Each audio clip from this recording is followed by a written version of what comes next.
BJP TDP పొత్తుపై suspense కొనసాగుతోంది. నిన్నటి నుంచి బీజేపీ హైకమాండ్ తో అభ్యర్థుల ఎంపికపై ఏపీ బీజేపీ నేతలు చర్చలు జరుపుతున్నారు. మరోవైపు పొత్తులపై ఇప్పటివరకు ఎలాంటి చర్చ జరగలేదని పురంధేశ్వరి చెబుతున్నారు. 175 అసెంబ్లీ 25 ఎంపీ సీట్లకు అభ్యర్థుల ఎంపికకు కసరత్తు చేస్తోంది బీజేపీ.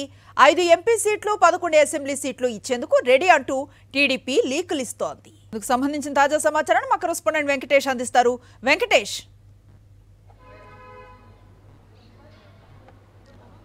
బీజేపీ తెలుగుదేశం పార్టీ పొత్తుపైన సస్పెన్స్ కొనసాగుతోంది. ఈరోజు టీడీపీ అధినేత చంద్రబాబు నాయుడు సాయంత్రం ఢిల్లీకి రాబోతున్నారు.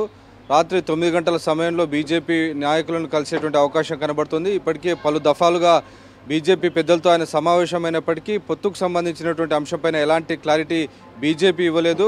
రాష్ట్ర నేతలకు 175 అసెంబ్లీ సీట్లకు 25 లోక్సభ సీట్లకు అభ్యర్థులను సిద్ధం చేయాలని స్పష్టమైనటువంటి ఆదేశాలు ఇచ్చింది. సో ఈ నేపథ్యంలో ఈ పరిస్థితిని గమనించిన చంద్రబాబు బీజేపీతో ఎలాగైనా పొత్తు పెట్టుకోవాలని తహతహలాడుతున్నారు. ఆ మేరకు ఆయన ఢిల్లీకి ఈ సాయంత్రం వస్తున్నారు.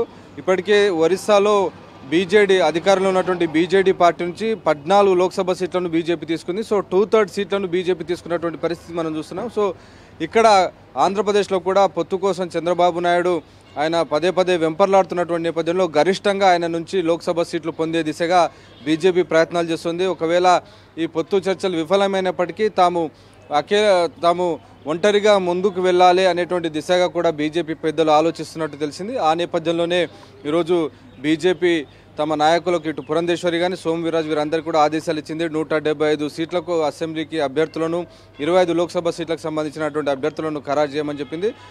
అలాగే దాదాపు 9 సీట్లకు సంబంధించి లోక్సభ సీట్లకు సంబంధించి ఇప్పటికే అభ్యర్థుల పేర్లు కూడా దాదాపు బీజేపీ ఖరారు చేసుకుందని తెలిసింది.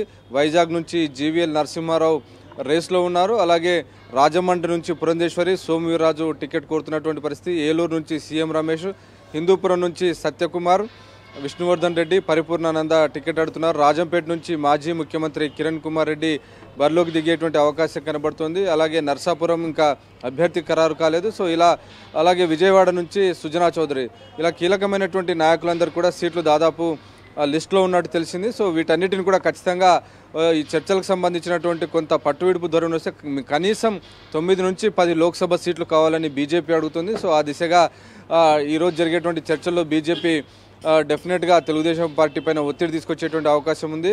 గతంలోనే 2014లోనే బీజేపీ 4 సీట్లలో పోటీ చేసి 50% రిజల్ట్తో 2 లోక్సభ సీట్లు గెలిచింది. అలాగే 1999 సమయంలో 6 లోక్సభ సీట్లు గెలిచినటువంటి ట్రాక్ రికార్డ్ బీజేపీకి ఉన్న నేపథ్యంలో ఈసారి చంద్రబాబుకు బీజేపీ అవసరం ఉంది, కేంద్ర ప్రభుత్వం అండ అవసరం ఉంది. కాబట్టి ఖచ్చితంగా తాము అనుకున్నటువంటి నియమ నిబంధనలకు, టర్మ్స్ అండ్ కండిషన్స్కు ఖచ్చితంగా చంద్రబాబు తలొగ్గాల్సిందేనని బీజేపీ నేతలు చెప్తున్నారు. అరకొర సీట్లు 4-5 లోక్సభ, ఒక 10 అసెంబ్లీ సీట్ల కనుక ఆశ చూపితే కనుక ఎట్టి పరిస్థితిలో కూడా బీజేపీ పొత్తుకు ముందుకు వెళ్ళొద్దన్నది బీజేపీ ఏపీ నేతలందరూ కూడా అభిప్రాయపడుతున్నారు. అయితే పొత్తు కోరుకునే టీడీపీ నుంచి వచ్చిన వలస నాయకులు మాత్రం డెఫినెట్గా పొత్తు ఉండాలి, ఏదో రకమైన నెంబర్ కావాలనేటువంటి ఒక ఒత్తిడి చేస్తున్నప్పటికీ బీజేపీ మాత్రం సొంతంగా తన యొక్క ప్రభావాన్ని, ఆధిపత్యాన్ని పెంచుకోవాలని భావిస్తుంది. సో ఆ క్రమంలో భాగంగా ఇప్పటికే మనం చూసాం ఒడిశాలో ఒక లైవ్ ఎగ్జాంపుల్ కనబడుతుంది. ఈరోజే ఆ పొత్తుకు సంబంధించినటువంటి క్లియరెన్స్ వచ్చింది. ఉన్నటువంటి సీట్లలో 21 సీట్లలో 14 సీట్లు ఏకంగా బీజేపీ తీసుకుంది, 7 సీట్లు మాత్రం ఇచ్చింది. అంటే 2/3 సీట్స్ బిజు జనతా దళ్ తీసుకుంటే, బీజేపీ తీసుకుంటే 7 సీట్లలో అధికార పార్టీ పోటీ చేస్తున్నటువంటి పరిస్థితి. సో అదే రకమైనటువంటి ఫార్ములా కూడా ఇక్కడ అనుసరించాలనేటువంటి ఒత్తిడి ఏపీ బీజేపీలో పెరుగుతుంది. సో ఆ మేరకు గరిష్టంగా లోక్సభ సీట్లు తీసుకునే దిశగా బీజేపీ పెద్దలు చర్చలు జరిపేటువంటి అవకాశం మనకు కనబడుతుంది.